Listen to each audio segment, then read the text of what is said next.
దేవుని నామమునకు మహిమ కలుగునుగాక. ఈ ఉదయకాల సమయంలో మరొక మిషనరీ గురించి తెలుసుకొని దేవుని నామాన్ని మహింపరచుకుందాం.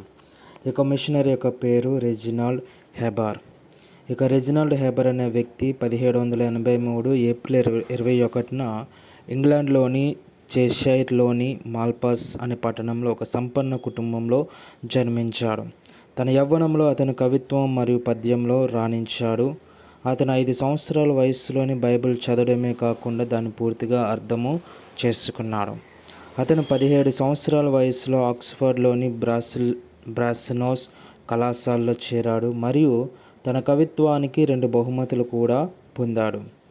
అతని అత్యంత ప్రజాదరణ పొందిన మరియు ప్రశంసలు పొందిన కవిత పాలస్తీనా న్యూట్గేట్ బహుమతిని గెలుచుకుంది మరియు అతని జీవితాంతం శ్లోకాలు మరియు కవిత్వం రాయడానికి ప్రేరణనిచ్చింది.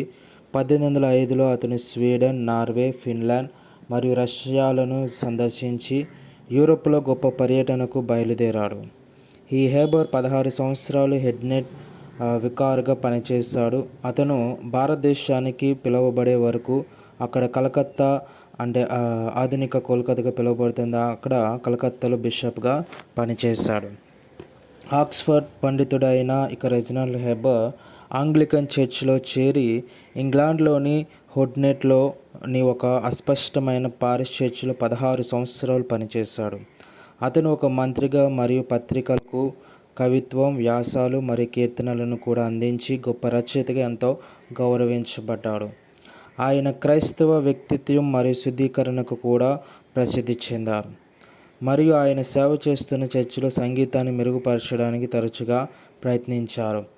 ఆయన ఉన్నతాధికారులు మెట్రిక్ కీర్తనలు తప్ప మరేదైనా ఉపయోగించడాన్ని నిరుత్సాహపరిచినప్పటికీ ఆయన స్వయంగా రాసిన కీర్తనలతో పాటు న్యూటన్ మరియు కౌపర్ రాసిన కీర్తనలను కూడా ప్రవేశపెట్టారు. చర్చి సంవత్సరానికి అనుగుణంగా బలమైన కీర్తనల సేకరణను ప్రచురించాలని ఆయన ఎన్నో కలలు కన్నారు, కానీ లండన్ బిషప్ దానికి అనుమతించలేదు. 40 సంవత్సరాల వయస్సులో ఈ హెబర్ భారతదేశానికి పంపబడ్డాడు మరియు కలకత్తా బిషప్గా కూడా పనిచేశాడు.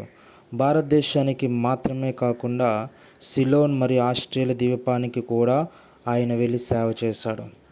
ఆ సమయంలో తనపై ఉన్న ఒత్తిళ్లు ఉన్నప్పటికీ ఈ హెబర్ 1826 జనవరి 30న మళ్ళీ బయలుదేరాడు. ఈసారి దక్షిణ వైపు అనగా మద్రాస్, పాండిచ్చేరి, తంజావూరు మరియు చివరికి ట్రావెన్కోర్కు వెళ్ళాడు. పర్యటనకు ఒక కారణం దక్షిణ భారతదేశంలో కొనసాగిన కుల సమస్యను పరిశీలించడం. 1826 మార్చి 26న ఈస్టర్ రోజున తంజావూరులో ఈ హెబర్ 1300కి పైగా ప్రజలకు బోధించాడు మరియు మరుసటి రోజు ఒక పెద్ద తమిళ సమాజానికి నిర్ధారణ సేవను నిర్వహించాడు. ఏప్రిల్ 1న అతను తిరుచినపల్లికి వెళ్ళాడు. అక్కడ మరుసటి రోజు అతను 42 మందిని ధృవీకరించాడు. ఏప్రిల్ 3న తమిళ భాషలో ఆశీర్వదించిన తెల్లవారుజామున సేవకు హాజరైన తర్వాత హెబర్ చల్లని స్నానం కోసం తన బంగ్లాకు తిరిగి వచ్చాడు. నీటిలో మునిగిన వెంటనే అతను మరణించాడు. బహుశా తీవ్రమైన వేడిలో చల్లటి నీటి షాక్ నుండి వాట్సన్ ఒక సమకాలీన చెక్కడం ద్వారా అతని శరీరాన్ని స్నానపు తొట్టి నుండి అతని సేవకుడు మరియు చాప్లిన్ తీసుకువెళ్తున్నట్లు చూపిస్తుందని నమోదు చేశాడు. తరువాతి వ్యక్తి ఫ్రాక్ కోట్ మరియు టాప్ టోపీలో నిష్కలంకంగా అలంకరించబడ్డాడు. అతని అంత్యక్రియలు మరుసటి రోజు సెయింట్ జాన్ చర్చ్లో జరిగాయి. అక్కడ అతను తన చివరి ఉపన్యాసం బోధించాడు. అతని బలిపీఠం యొక్క ఉత్తరం వైపున ఉన్న చర్చ్ లోపల ఆయనను ఖననం చేశారు. వాతావరణం మరియు అతని స్థానం యొక్క ఒత్తిడి అతని ఆరోగ్యంకి తీవ్రంగా ఉన్నాయి.